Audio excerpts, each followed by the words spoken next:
नमस्कार। आजाद सिपाही विशेष में आपका स्वागत है। मैं हूं राकेश सिंह। देश की कुल 543 लोकसभा सीटों में से 380 सीटों के लिए मतदान हो चुका है। इन 4 चरणों की वोटिंग के बाद हर कोई हवा का रुख भांपने को कोशिश कर रहा है। विश्लेषक अपना विश्लेषण कर रहे हैं, राजनीतिक पार्टियां अपने अपने दावे कर रही हैं और हवा का रुख अपनी ओर बताने का प्रयास कर रही हैं। ठीक यही हाल झारखंड का भी है। झारखंड में पहले चरण का चुनाव हो गया है। खूंटी, लोहरदगा, सिंहभूम और पलामू के प्रत्याशियों के भाग्य का फैसला ईवीएम में कैद हो चुका है। इन लोकसभा सीटों पर मतदान होते ही विश्लेषकों, राजनीति के जानकारों और खासकर मौसमी टिप्पणीकर्ताओं ने मत प्रतिशत के आधार पर अपने अपने तर्क देने शुरू कर दिए हैं। टिप्पणी वे भी कर रहे हैं जिन्होंने एक भी दिन उन क्षेत्रों में कदम तक नहीं रखा। खैर, किसी ने मत प्रतिशत को आधार बनाया तो कुछ हवा में ही तीर चला रहे हैं और कोई उड़ता तीर भी लेने का काम कर रहा है। लेकिन सच्चाई तो 4 जून को पता चलेगी। लेकिन जो जमीनी हकीकत है वह जमीन पर जाकर ही पता चलती है।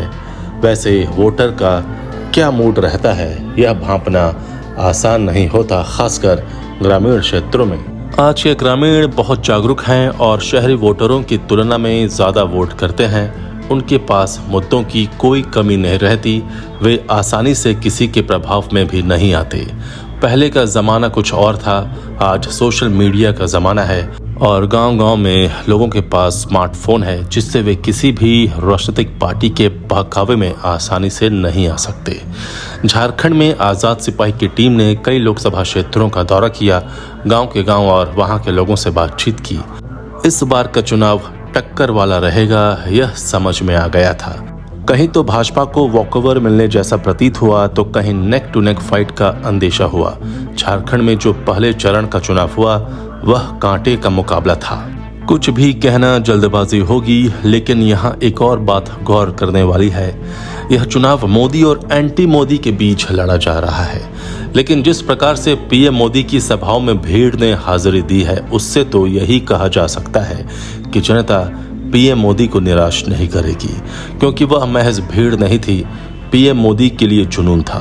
जमीनी सच्चाई की बात की जाए तो जिस प्रकार से केंद्र की योजनाओं से ग्रामीणों और जरूरतमंदों को लाभ मिला है, उसे जनता स्वीकार भी कर रही है। कहीं भी यह नहीं पाया कि जनता ने केंद्र की योजनाओं को सिरे से नकारा हो, चाहे वह मुफ्त राशन हो या फिर आयुष्मान भारत योजना के तहत इलाज। प्रत्याशियों के लिए नाराजगी जरूर दिखी, चाहे वह भाजपा का हो या फिर इंडी गठबंधन का। यह स्वाभाविक भी है, जनता अपने हिसाब से चलती है। उन्हें प्रत्याशियों के बारे में ज्यादा समझ है। विकास के अलावा जाति आधारित डिमांड भी इस चुनाव में फैक्टर रहा। खासकर खूंटी में त्वरित टिप्पणी वाले इसी का हवाला देकर प्रत्याशियों को जिता हरा रहे हैं। क्या है झारखंड में पहले चरण का चुनाव होने के बाद का हाल, बता रहे हैं आजाद सिपाही के विशेष संवाददाता राकेश सिंह। देश में 4 चरणों का चुनाव संपन्न हो गया है। 4 जून को सभी लोकसभा सीटों का परिणाम आ जाएगा। एक तरफ भाजपा जहां दावा कर रही है कि इन 4 चरणों की 380 लोकसभा सीटों पर उसने 270 सीटों पर अपना परचम लहरा दिया है। अमित शाह ने दावा किया कि एनडीए ने संसद में बहुमत हासिल करने के लिए पहले ही आवश्यक संख्या हासिल कर ली है। वह केंद्र में फिर से सरकार बनाने जा रहा है। 400 पार वाला नारा भी अमित शाह बुलंद कर रहे हैं। वहीं कांग्रेस अध्यक्ष मल्लिकार्जुन खड़गे ने दावा किया कि लोकसभा चुनाव के 4 चरण पूरा होने के बाद विपक्षी Indian national development inclusive alliance यानी इंडी गठबंधन मजबूत स्थिति में है और 4 जून के बाद सरकार बनाएगा। अगर राजनीति का गुणाभाग करने वाले यानी टेक्निकल एडवाइजरों, सर्वेयरों की बात करें तो फिलहाल अपना पत्ता खोलने से बच रहे हैं, लेकिन इशारों में उन्होंने इन चरणों में भाजपा को लीड दे दी है। वहीं कुछ इंडी गठबंधन के नजदीकियों का कहना है कि इन 4 चरणों के चुनाव के बाद मोदी टेंशन में है। उनका मानना है कि देश ने मूड बना लिया है कि वह इस बार परिवर्तन लाकर रहेगा, लेकिन इस दलील का क्या आधार है उसका जिक्र नहीं करते। इंडी गठबंधन चुनाव सिर्फ और सिर्फ मोदी को टारगेट करके लड़ रहा है। उसके पास मोदी के अलावा कोई मुद्दा नहीं है। कहीं कहीं राहुल गांधी अपनी बातों को रख रहे हैं कि वह गरीबी रेखा से नीचे की महिलाओं को साल में 1 लाख रुपए देंगे, वह करोड़ों लखपति बनाएंगे, लेकिन क्या रोड मैप है उसका जिक्र नहीं कर रहे। यह पैसा कैसे आएगा, किन योजनाओं की बलि देने के बाद आएगा, इसका जिक्र नहीं करते। वहीं मोदी की बात की जाए तो उनके सामने समूचा विपक्ष खड़ा है। सिर्फ विपक्ष ही नहीं खड़ा, देश विरोधी ताकतें भी मुंह बाए खड़ी हैं। ऐसे कई देश हैं जो नहीं चाहते कि भारत में मोदी सरकार फिर से आए। वे नहीं चाहते कि उनका पावर किसी भी तरीके से विदेशी मंच पर कम हो। बाहर से ये देश मीठी मीठी बातें जरूर करते हैं, लेकिन वे कभी नहीं चाहेंगे कि भारत उनका मुकाबला करे, उनके नजदीक भी आए। मोदी राज में भारत विश्व पटल पर बहुत मजबूत हुआ है। वह अब देश दुनिया की अगुवाई भी कर रहा है। G20 की सफलता इसका प्रमुख उदाहरण रहा। मोदी के एक इशारे से रूस और यूक्रेन युद्ध में सीज फायर हो जाता है, यह दुनिया ने देखा। लेकिन ये चीजें बहुत देशों को फूटी आंख नहीं सुहा रही हैं। तो मोदी को इन ताकतों से भी लड़ना है जो भारत में गड़बड़ी फैलाना चाहती हैं। ये देश कभी नहीं चाहेंगे कि भारत सुपर पावर की श्रेणी में आए। देश के चौथे और झारखंड में पहले चरण का चुनाव संपन्न हो गया है। झारखंड में 13 मई को 4 लोकसभा सीटों सिंहभूम, खूंटी, लोहरदगा और पलामू में करीब 66.01% मतदान हुआ। सबसे अधिक मतदान खूंटी लोकसभा क्षेत्र में हुआ। खूंटी में 69.93% मतदान हुआ। वहीं सबसे कम 61.27% मतदान पलामू लोकसभा क्षेत्र में हुआ। सिंहभूम में 69.32% और लोहरदगा में 66.45% मतदान हुआ। पिछले लोकसभा चुनाव में इन चारों सीटों पर लगभग 67.24% मत पड़े थे, जबकि इस वर्ष 66.01% मत पड़े। पिछले लोकसभा चुनाव 2019 में पलामू में 64.34% मत पड़े थे। वहीं खूंटी में 69.25% मत पड़े थे। सिंहभूम में 69.26% मत पड़े थे और लोहरदगा में 66.30% मत पड़े थे। इस चुनाव में महिलाओं ने अपनी भागीदारी सुनिश्चित की है। उनका भी मत प्रतिशत पुरुषों के मुकाबले बराबर ही रहा, लेकिन मत प्रतिशत आने के बाद मानो विश्लेषकों की बाढ़ सी आ गई। सोशल मीडिया पर सब अपनी अपनी राय देने लगे। सोशल मीडिया पर समीकरण तैरने लगे। कौन प्रत्याशी हारा और जीता यह भी तय हो गया। कौन सी जाति ने वोट नहीं दिया, उसका क्या परिणाम होगा यह भी तय हो गया। भले उस जाति के हर दूसरे व्यक्ति को पता नहीं कि उसी की जाति वाले ने किसको वोट दिया है। खैर, बात अगर मुद्दों की करें तो झारखंड में विपक्ष के पास सिर्फ एक ही मुद्दा था, मोदी हटाओ।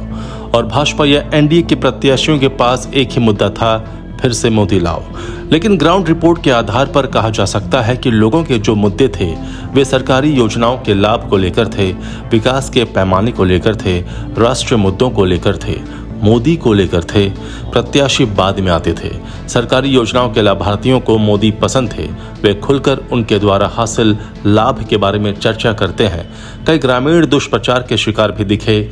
कई ग्रामीणों में यह मैसेज फैलाया गया कि अगर मोदी सरकार आएगी तो संविधान बदल दिया जाएगा, जमीन छीन ली जाएगी, CNT SPT एक्ट हटा दिया जाएगा। जिस प्रकार से झारखंड में पीएम मोदी की सभाओं में भीड़ आ रही है, उससे तो यही लगता है कि जनता में मोदी को लेकर एक अलग सी दीवानगी है। चाहे वह चाईबासा का टाटा ग्राउंड हो, जहां प्रचंड गर्मी के बावजूद समूचा चाईबासा और आसपास के इलाके के लोग मोदी की एक झलक पाने और सुनने को कई किलोमीटर पैदल चलकर आए। क्या बुजुर्ग, क्या जवान, क्या महिलाएं और क्या बच्चे, सभी में मोदी को लेकर एक अलग ही उत्सुकता दिखी। अलग सा क्रेज था। गाड़ियां इतनी कि सिर्फ जाम से निकलने में घंटों लग गए। वही हाल पलामू का भी था। चियांकी हवाई अड्डे पर सुबह सुबह जिस संख्या में लोग पहुंचे थे वह अपने आप में एक कहानी है। कहानी इसलिए कि वहां से कई किलोमीटर पहले ही प्रशासन ने गाड़ियों की एंट्री बंद कर दी थी। लोग पैदल चलकर गर्मी में 3 से 4 किलोमीटर दूर चियांकी हवाई अड्डे पहुंचे। बात गुमला जिले की सिसई की जाए तो वहां पर ग्रामीण 7-7 किलोमीटर पैदल चलकर खेत की पगडंडियों के सहारे सभा स्थल पहुंचे थे। मोदी की सभा शुरू और खत्म होने के बाद भी ग्रामीणों के आने का सिलसिला जारी था। चतरा के सिमरिया की बात की जाए तो जितने लोग सभा में थे उससे 4 गुना ज्यादा भीड़ बाहर मौजूद थी। बारिश आने के बाद भी भीड़ में कोई बिखराव नहीं हुआ। वहीं अगर गिरिडीह के बिरनी की बात करें तो यहाँ तो भीड़ 1.5 लाख से कम नहीं थी। करीब 15,000 से ऊपर गाड़ियां रही होंगी। ग्रामीणों का तो मानो सैलाब ही आ रहा था। गांव का गांव, खेतों के रास्ते, पुल के ऊपर और नीचे की तरफ से भीड़ बह रही थी। सच मानिए, इतनी प्रचंड गर्मी में इतनी भीड़, मतलब कहाँ से शुरू हो रहा है कहाँ खत्म हो रहा है, ऐसा कोई पैमाना नजर नहीं आया। अगर भीड़ को नापना हो तो कई किलोमीटर पैदल ही चल पाएंगे तो ही नाप पाएंगे। इन ग्रामीणों में मोदी के लिए जो दीवानगी दिखी उसे नकारा कैसे जा सकता है। मोदी की एक आवाज पर इतना शोर कि कान भी बहरे हो जाएं। एक झलक के लिए दौड़ दौड़ कर बैरियर लांघ लांघ कर लोग उन्हें देखना चाह रहे थे। इतनी भीड़ दीवानगी शायद ही किसी नेता के लिए देखी हो। इस बार खूंटी की बात करें तो नक्सल प्रभावित इलाकों में बम्पर वोटिंग हुई। चाईबासा और खूंटी में महिलाओं ने बढ़ चढ़ कर वोट दिया है। वोटिंग परसेंटेज के आधार पर कहा जाए तो बहुत ज्यादा परिवर्तन नहीं दिखता। पिछली बार 2019 में खूंटी में 69.25% मतदान हुआ था। उस बार अर्जुन मुंडा महज 1445 मतों के अंतर से जीते थे। इस बार खूंटी में मतदान 69.93% है। अंतर बहुत कम का है, फाइट टाइट है, लेकिन यह भी सच है कि इस बार सिमडेगा में भाजपा की स्थिति पिछली बार की तुलना में कुछ सुधरी है। इससे किसी भी प्रत्याशी को निराश होने की जरूरत नहीं है। वही हाल लगभग सभी लोकसभा सीटों का है। झारखंड में पहले चरण के चुनावी प्रतिशत को देखते हुए 2019 के मुकाबले परिवर्तन नजर नहीं आता। फिर भी 4 जून को पता चल ही जाएगा कि परिणाम क्या है। आजाद सिपाही के विशेष में अभी इतना ही।